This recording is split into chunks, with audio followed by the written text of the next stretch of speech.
Career Talk with a Twist, hosted by expert recruiter Renee Frey. Let's get this party started.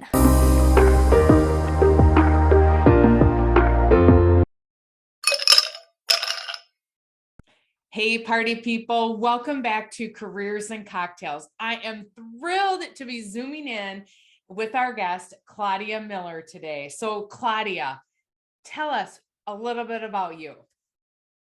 Yeah, no, thanks, Renee. Well, I'm a career coach. So I help career-driven women get the jobs they want at salaries they love. And even during COVID, my clients have been able to get jobs within 90 days or less and up to $100,000 in salary increases. Woo woo, virtual high fives and fist bumps, Claudia. That's fantastic. And I love your top. Oh my gosh, it's adorable. Thank you. We are drinking my favorite tequila. So you have great taste, Claudia, because Casamigos Blanco is my favorite. It is so good, but I've never had this drink we're going to have. So you tell me what we're drinking today. We're having Casamigos Blanco I'm doing with water. I know you're doing it, I think, with club soda and lime juice.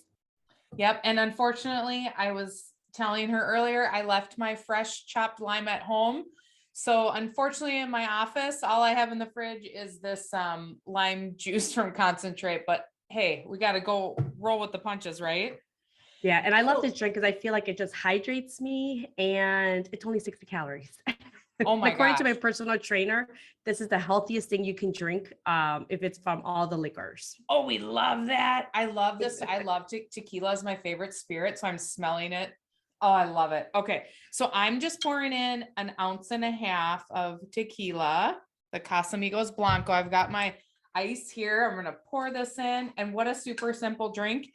And then I've got my water that I already made with my soda stream, and I'm going to just pour it in.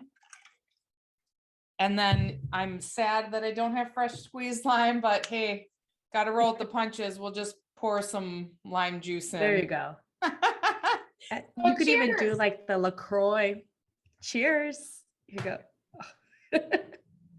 You could even do the LaCroix lime with a little bit of grapefruit, and it's like a healthy version of a Paloma. Oh, yeah. Oh, I love it. This is so good. I've never had tequila with just soda water, and it's so light and refreshing.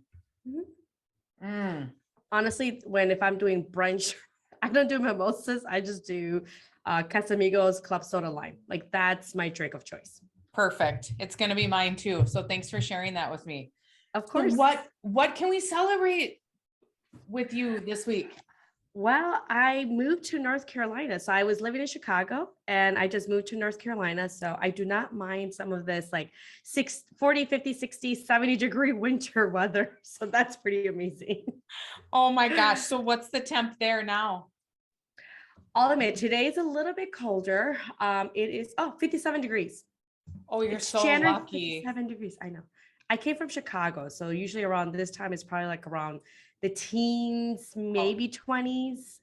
Today, I guarantee it's worse because I'm in Minneapolis and I think it's 4 degrees. It's awful. Okay. See, there you go. It's one of like the biggest things that I love about moving to North Carolina. It's the weather. Oh, I'm so happy for you. Congratulations on the move. Cheers. Cheers. I love tequila. Okay. We're going on the party bus, Claudia. All right. They have to be alive and famous. Who's coming with us to drink our Casamigos soda water drinks? I would choose Sarah Blakely, founder of Spanx. She's always fun. Maybe like Shakira, Beyonce, Rihanna, and Bad Bunny, maybe. And J Balvin. Well, maybe I'll stick with Bad Bunny. Right awesome. That would be one hell of a rockin' bus. Sarah Blakely is so inspirational, and all those musicians would keep us dancing. I love it. Can we just add my favorite, Snoop Dogg, to the mix then? Oh yeah, of course. I love Snoop Dogg. He is so he's so chill, and I think he could do some old school raps for us to keep it even livelier. Yeah, for sure. So Claudia, tell us about your career journey and how you got where you are today. Well, I consider myself like a type A personality. I did everything by the book, what everyone tells you to do. When you go to college, get good grades, volunteer, do some internships, and then you're just going to have a lot of opportunities. And I did all of that. And I found myself with one interview, and thankfully they offered me a job. But it was a devastating. I was upset. I felt defeated, and I was like, how did this happen? I did everything. I worked hard. I did all the networking. I did everything. And here I am with barely one interview. And thank God they gave me the job, but I knew I could not be in this situation again. And clearly there's something I don't know, because doing all those things isn't going to be enough. So I embarked in this journey of trying to figure out, like, how do other people get ahead? How do they get lucky? How do they get those lucky breaks and continue to advance in their careers, get big salary increases? And I spent about 5-6 years like investing in myself, hiring coaches, resume writers, courses, books, workshops, networking, everything you could think of. And I feel like I finally cracked the code. So I was able then to, I was able to pivot from education to healthcare industry, and it was at a hospital setting. And I got a $30,000 salary increase with a job I had no experience in a new industry. And then I did it again, and I went into like the corporate side of it in healthcare for insurance plans, and I got another $30,000 salary increase. And since then, I've been helping clients. Woohoo! What is it, like high five for the money out there? And now I help my clients do the same. So transition industries if they want to get ahead in their career and get salary increases and get paid, for what the market is paying for those jobs. So sometimes it might be a 30, 50, or 80, or even $100,000 salary increase, depending on what how the market is doing. Yeah. Aren't those the best days ever when they reach back out to you and they're like, I got a $50,000 salary increase? Like, oh, just makes my heart sing. So cheers, I love girl, to the work that you do. Cheers. So you were recognized, I got to look at my notes, as the top 23, that's very precise, most innovative career coaches of 2020 by Business Insider. Oh my goodness. What about your process resonates with people? Like, tell us more. How did you get that fantastic award? So it was, they chose the top 23 career coaches globally. And, one of the things that I did during 2020 is I know the market changed. Like, things were just changing rapidly. People were getting laid off. They were unemployed. Maybe people that have dedicated their life to a company have been in that same role and maybe moved up, all of a sudden find themselves like looking for a job. And so it's everyone else, and no one's really hiring because there's no confidence in the market. So, one of the things I wanted to do to really help them is, how can they get a job in this market currently, and how to find the right companies? Because even up to this day now, there are a lot of companies that would hire, and then all of a sudden they do layoffs, or as some might call it, secret layoffs, because they want to make sure the books look good, or they saw rapid growth, and all of a sudden, currently, like with even the new variant coming out, there's just not that confidence in the market. So now they start doing layoffs again. So how can you identify those companies that are healthy, that won't be doing layoffs, and you don't just quit your job, say no to other job offers, and then find yourself job searching in the next few months? So I created this, my career coaching program where it was 90 days. It's very specific. It helps you transition also out of some of these industries that were very impacted, hospitality, teachers as well, those primary clients, but they wanted to transition different industries and go, be able to get jobs immediately while still getting paid without having to take a pay cut. So I created my program around there for this market and how to help them get there as fast as possible without having to acquire new skills or, like I said, take a step back in their careers. Awesome. So with that, did you have to, with 2020 and COVID and all that, did you have to adjust your courses or make some edits to those, or how did you transition that into the COVID world we're in? Well, beforehand, like for example, I used to do resume writing. So my clients pre-COVID, for every 10 jobs they applied to, they got anywhere between 4 to 5 interviews. once COVID happened, now it became 2 to 3 interviews. So I did, we did have to increase the quantity of like how many resumes were being sent out in order to get us to the many interviews that they wanted.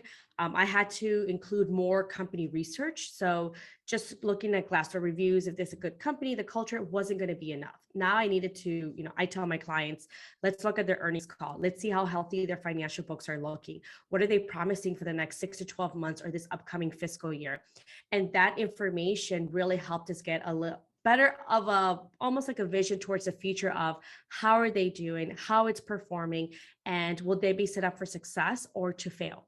So for example, if a company is, just released a new product, well, if they release a new product and they're saying in the earnings call, they want to bring it to market and bring it to everyone else. If I'm in sales and marketing, that is the perfect company for me to go into. That's where they're putting a lot of their dollars in. Now, if I'm an engineer, then maybe that would be such a good company to go to because they already created this product release. Now a lot of those funds are going to sales and marketing. So as an engineer, I will look for another company that's looking to develop or come up with a new product for the market. And therefore that will accelerate their careers and give them a little bit more transparency. So smart. So I want to hone in really deep on this. Jump on the earnings call and listen in, because I think a lot of people, do you find a lot of people are intimidated by that? Yes. I've even known like managers and employees that don't even listen to the earnings call. That's something that maybe leadership does. We don't have to do that, but it's a really great resource to leverage. And, it also helps you stand out from the competition when you're interviewing. Most people will ask, can you tell me about the culture of the company? What are next steps? And, what are your goals for the next 6 to 12 months? When you have the earnings call information in your back pocket, you can say, well, I noticed that you just released a new product and it's intended to target this customer segmentation, which is B2B companies with over $500 million in revenue. What are some of your marketing strategies that you currently have in place in order to penetrate and be able to capture this market? Yeah. No one else is going to come up with those type of questions because they don't have that information. Right. It's like, boom. And then you are a superstar with like, you're glowing around you and you are definitely in front of the crowd, because that is, my friends, all the job seekers listening, that is some incredible arsenal to put in your back pocket and to do that, because you will stand out. One, you did your research, and two, it'll propel you to come up with questions to ask the interviewers. Brilliant, brilliant, brilliant. So what is happening in the market? Like, what trends are you seeing on your end? Well, one thing is a lot more clients are, want to go into remote or at least have a hybrid option. So those companies that are not, obviously, if it's required and needed, like if you are working in retail, yes, that cannot be remote. But for those jobs that could be remote, a lot of my clients now, they're leaving companies or want to leave because they like the remote. They get to gain time, or they want to have that flexibility to come in some days and some days stay at home. So that's one of the biggest trends that I've seen. Also, teachers, and I would say nurses or healthcare employers or employees are actually looking to transition to other industries just because they're having a lot of burnout. There's been a lot of chaos happening. They're just overworked, and they're put in danger, and there's just a lot of things that are happening that they're looking to go out of the industry. And of course it's impacting, as some of parents may know, some of the strikes happening and teachers not coming in or quitting or trying to find substitute teachers. So that's another trend that I've seen. And then lastly is more people are looking to move into industries that they've always been passionate about. So I feel like the past, almost 2 years, close to that, they've started to realize that they don't want to do what they're doing. It's almost like they're being awakened to say, like, what is happening? How did I end up in this role and in this type of industry? I absolutely hate it. I don't like this type of industry. This is very dry and boring for me. I want to go do something more fun. I want to be able to be remote, be able to work flexible more hours, or at least to my lifestyle, and do something that I really enjoy and passionate about, because that's what I went to college for and majored in this degree, and I have not done anything with it. So more people are definitely following their interest and want to have a career that they're excited and motivated and can thrive in, as opposed to what they've been having for the past few years. Absolutely. I want to pause and raise a glass for all of those teachers and healthcare workers out there listening. Yes. We are so grateful for all of you. Yeah, they're Then definitely dealing with a lot of burnout. Yeah, I'm hearing all about that too. But Claudia, I want to dive in a little bit about teachers and nurses transitioning into different professions. Now, a lot of people get scared, right? Because in their mind, it's a big transition. But what's one piece of advice you could give our listeners that would tell them it's doable? Yes, it's if you're looking to transition, and a lot of people, at least from my experience, want to pivot into tech.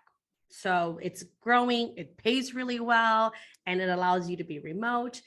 When you're transitioning to any other industry, what I like to do is have my clients make a list of all the vendors, resources they use.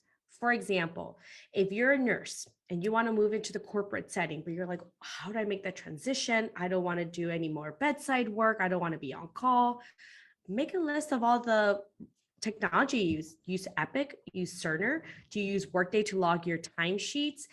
All this information, because now you can be a consultant for Epic and target and work with other nurses in the hospital setting, or work with their engineering department saying, well, this is how nurses actually use Epic. And here are some of the pain points I had when I was a nurse. So maybe can we improve this? Can we improve the selections and the options?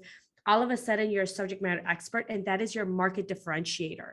You will be, you no longer will have to compete with, let's just say with other project managers or consultants that have worked with these systems, because now you can say, no, I've been a nurse. I know I have a network. I know what the workflow looks like. I know what the pain points are. I know what's missing. I know what I really love about this product when I used it.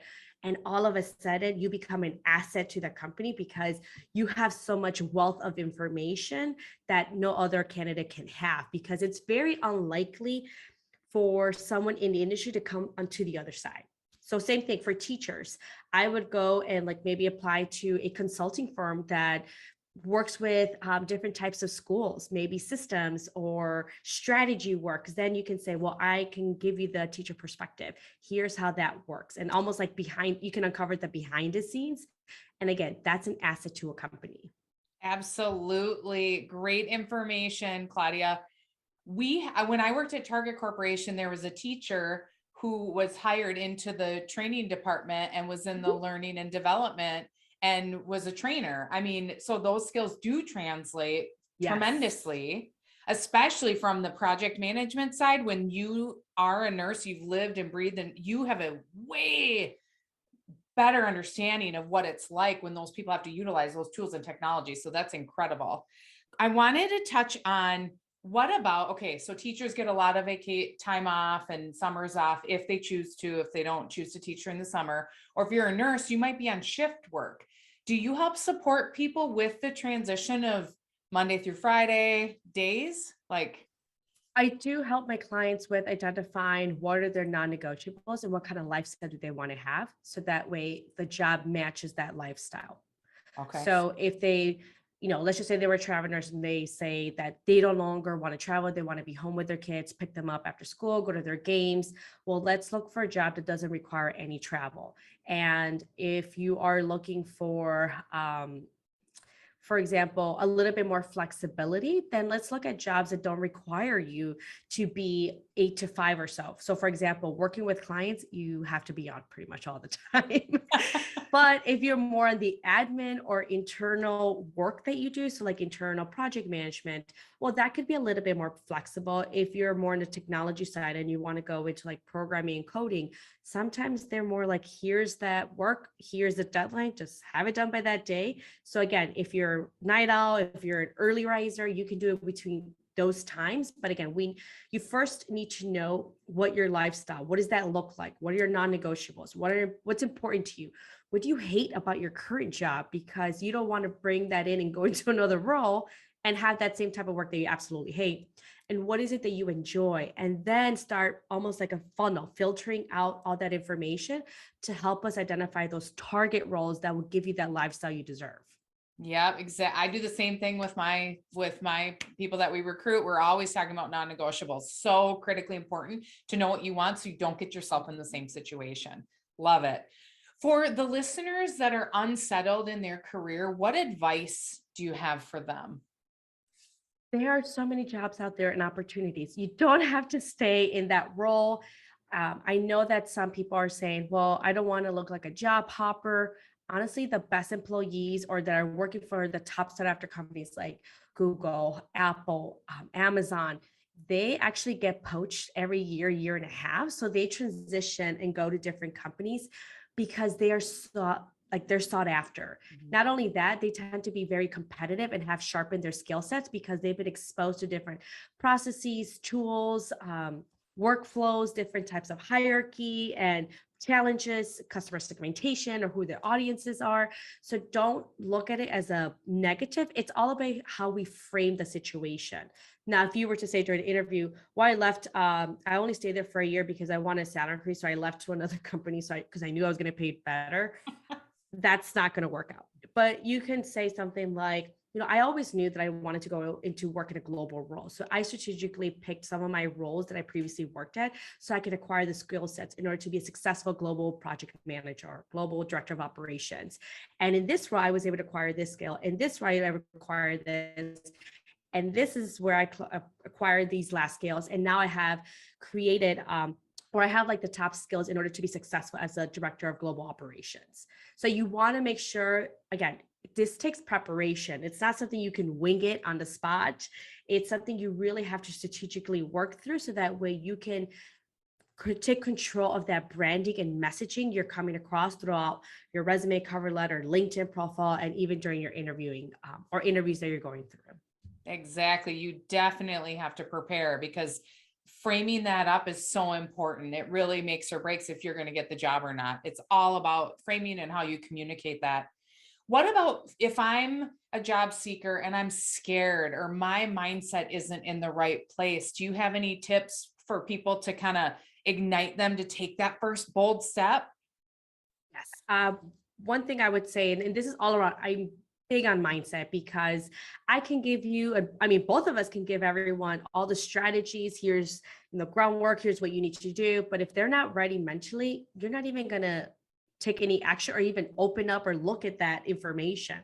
Like Warren Buffett has created books. Have all of us read it and then been $1 billion? No, it's just about mindset. So one thing I would recognize is, what is it that you're scared of? Let's talk about it. Let's dig deeper. Are you scared of that you're going to find a job that you're going to hate as much as you currently do? Okay, that's a possibility.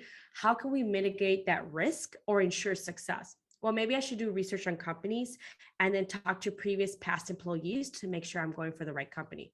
Great. Or like I mentioned, read their earnings call, look at their trends. Have they been growing? Have they been slowing down?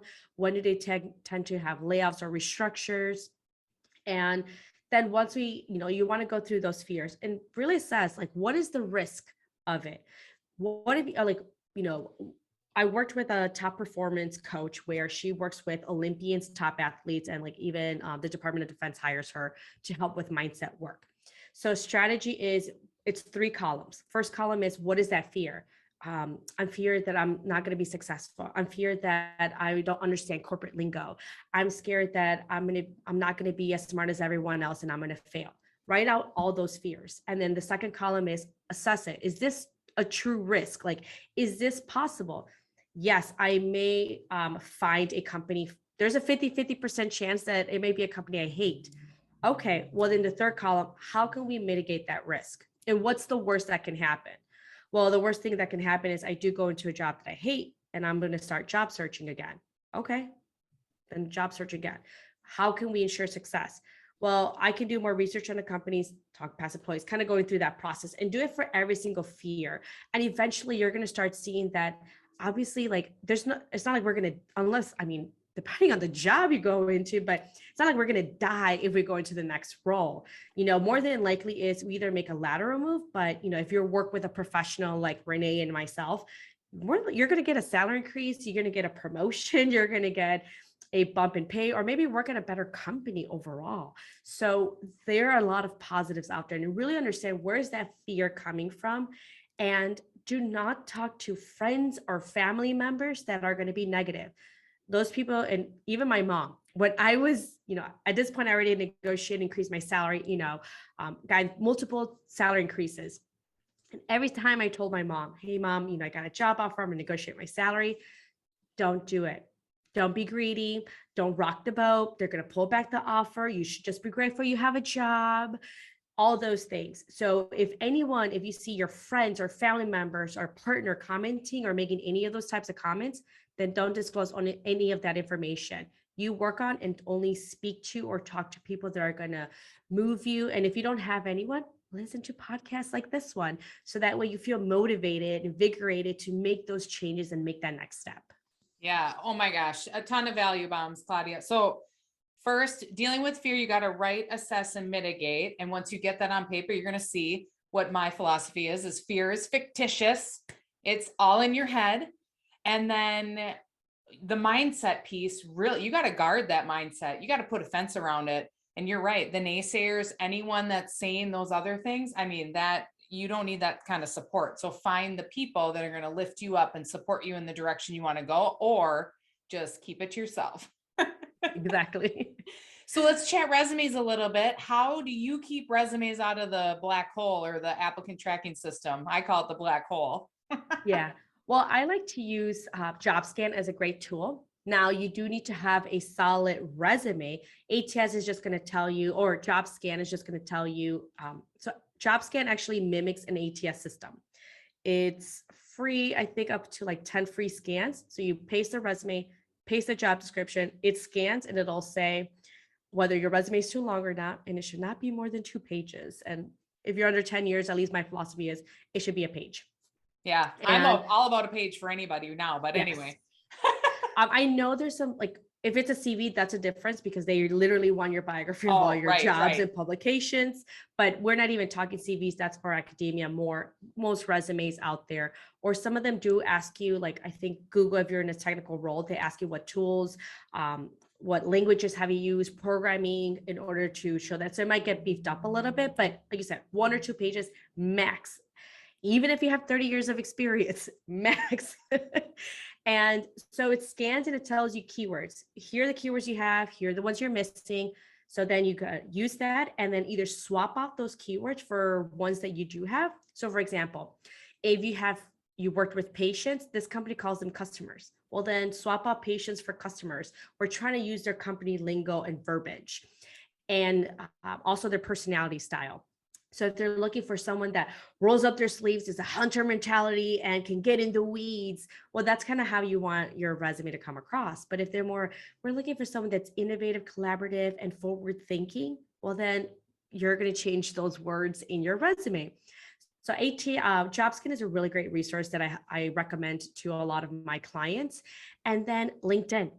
If you have LinkedIn Premium, when you look at job postings, it'll say, here's some skills you're missing. And sometimes the algorithm, what they do is they use predictive analytics. So they might say, this recruiter or whoever posted this job in the back end was looking for these skills, or 2, more likely roles or people that get interviews have these specific skills. So use those keywords to add to your LinkedIn profile and add it to your resume. And that, again, you have to have a good, solid foundation of a resume, but you want to add this on top. And that's really what's going to keep your resume from going into that black hole. Phenomenal advice. Everyone's got to download JobScan and get a premium LinkedIn account. I agree 100%. That will keep you out of the black hole. And you got to get visible eyes to look at your resume to get an interview. So I totally love that. Phenomenal advice. What's the most common mistake that you feel people make when they start their job search? Well, what they do is, they usually say, okay, I want a new job. I realize I'm being underpaid. Let me go on LinkedIn, look for jobs, save. Maybe I'll pick, Friday or Saturday morning to sit down and I'm going to update my resume and just start applying. And if you get rejections, then I'll just apply for more. And then if I get rejections, then I'll just keep applying for more. That I don't know if I'm sure you've come across this, Renee, but I've had clients come to me saying, I've been job searching for now a year or two, and I've applied to over 300 jobs. And, for anyone doing that, please do not do that. That honestly, I feel like it's a waste of time. Yep. Instead, I will want you to assess, okay, based on like my metrics that I mentioned earlier during COVID, for every 10 jobs, you should be getting 2 to 3 interviews at least. If you're not, your resume needs help. Mm-hmm. If you get the interviews, but you don't make it past the first stage, well, then you need interview coaching help. That means you're throwing red flags to the HR person, or that you cannot do this job successfully and you need to work on that. If you make it to the last round but never get the job offer, you need help with interview skills, but more on the closing and being the top, standing out from the competition. So there's a few things in there that's preventing you from getting the job offer that maybe you didn't communicate or you didn't highlight enough that the other person did. So these metrics should help anyone out there to figure out, well, where is it that I need help? Now, if you keep getting job offers that are low in salary, maybe it's for a job you didn't want in the beginning. You're like, wait, I thought I was applying for a director role. Why are you offering me a supervisor role? Again, it comes with your branding. It might be strategy and how you're portraying yourself. If it's a low salary, then you're not showcasing yourself or really branding yourself as a high level employee. Instead, you're portraying yourself as a low level employee. And usually that's done through, like I said, interviewing skills, your resume, your cover letter, how you're portraying yourself on LinkedIn. So there's a lot of things that go into it. It's not like one answer will resolve everything. So that's when I would recommend definitely seek out a career coach to work with to help you identify what is the branding, what type of roles, how to identify salary and everything to help you every step of the way. Exactly. You got to look at all those levers because one leads to the next, to the next, to the next, and then you can really pinpoint where you need the help. So that's great advice. What's the biggest barrier that people face in their job search? And what do you do to help them overcome those barriers, Claudia? Well, some of the barriers that I've seen is I don't know what I want, but it's not there. Oh, and I don't know how to get there. So we know what we usually as humans, we know what we don't want. I don't want A, B, C, and D. And if you ask, same thing, like, when you ask your partner or friend, what do you want to eat? I don't know. What do you want to eat? Well, I don't want to eat this because I ate that the other day. I'm not in the mood for this. Okay, well then, process of elimination. So really understanding if you don't know what you want or need, and that's really going to be a hindrance, and maybe you've been thinking about this for a while, just hire someone. I'm at that point in my career too, or in my life, that if I don't know how to do something, I honestly don't want to spend the next 3 to 6 years trying to figure it out on myself again. I'd rather just hire a professional and learn within, 60, 90, or, within 6 months and be over and done with, get the results and move on and go to the next thing. So if you really are feeling lost, like I said, you can do the process of elimination of saying, what is it that I hate about this job? What is it that I love about this job? How much do I want to make? And what kind of lifestyle do I want? And then that would help you gear your job search. But if you're like, well, I don't even know what to do after that, I haven't interviewed in such a long time, hire a career coach, make your life easy, honestly. Working with, professionals within, 10 to 12 weeks, you can have a brand new job with a 30, 50, 80K salary increase and move on, and then use that money to enjoy the lifestyle and buy all the things that you want to buy for yourself, or pay off some credit card debt. Who knows? Absolutely. Cheers to that, girl. Totally. You got to hire the experts because you're able to see the forest through the trees for these people. And I know I coach, I'd say 90% of the people I coach, in the first 5 minutes, they're crying, whether they're men or women, they are bawling their eyes out because we ask specific questions, right? And they're like, I feel so stuck. They feel so stuck, but they did the first step and they reached out to someone. So you guys are not alone. If you're frustrated out there and you hate your job, just take that first step. And it's okay to share your emotions with us. We've worked with thousands of people and we're here to help. So I love that. Yeah. What's the best tip you can give job seekers today? Ooh, that's a good one. The best tip I can give to anyone is the job that you want and will love is out there. Now, I am a proponent of I'm going to find a job that fits my lifestyle, not a job that is my lifestyle. There is a fine line between. Now, if you love making videos and then you become a TikTok influencer, obviously that's out there, but you kind of have to pay your way through that. But find a job that you can enjoy where at least you can say like, you know what, I'm not going to say like I'd rather be working than hanging out with friends and family and partying it up. No, up to this day, I don't feel like there's anything like that. But it's like, hey, I'm actually excited. And, this project's coming up that I've been interested in. And I'm actually going to be working with this or doing this something really interesting. Like we actually had really high conversions and I finally cracked the code. That's going to be something. And stop trying to find yourself. Like stop finding your passion and find yourself. You have to build yourself. And that comes through exposure, doing work, exposing yourself to learnings, new certifications. And then you're going to start identifying what you like and don't like. I love that. Build yourself.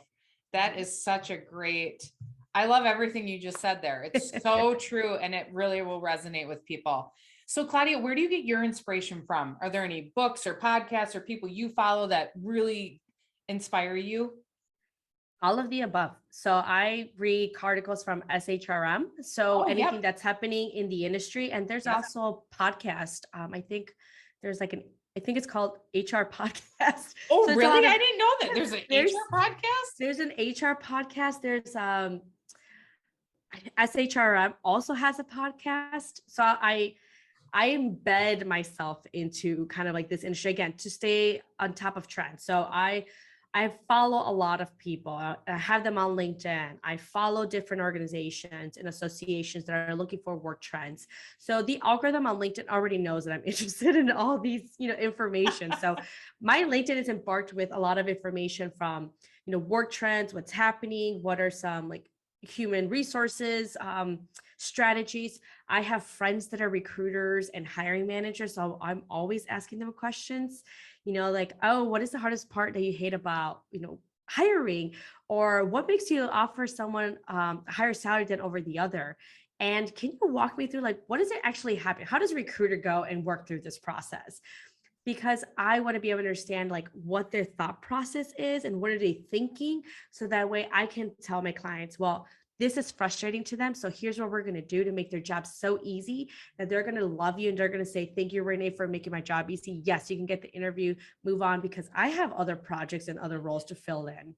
Exactly. So it's like I said, it's everything, books, podcast, articles, information, friends, thought experts, and even like being on podcast. And, as a guest, I learn a lot too from the host and what's happening and my clients. So I learned a lot from their pain points. I know what companies I'm like, do not go there. They're grossly underpaid.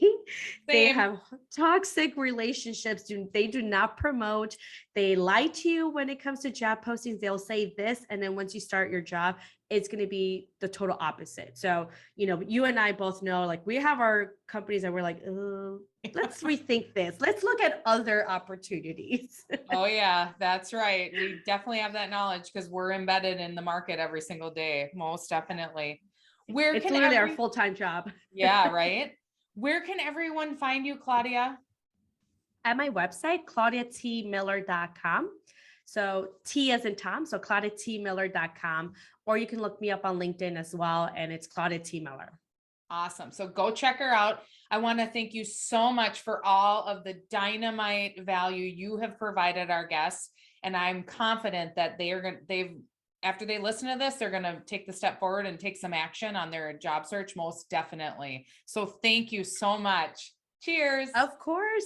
And to any listeners out there that found this information helpful, leave a review. Let us know what you enjoyed the most about it and how did it go if you actually implemented it. Yeah, I love that. Double cheers for that. You're next level, Claudia. I love it.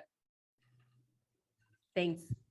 For all of you frustrated job seekers out there or hiring leaders, if you're looking to find talent, jump over to talentq.net for hiring leaders and pay raise and promotion for job seekers. Until next time, cheers. Thank you so much for tuning in. We are thrilled to have made a worldwide impact with listeners in 9 different countries.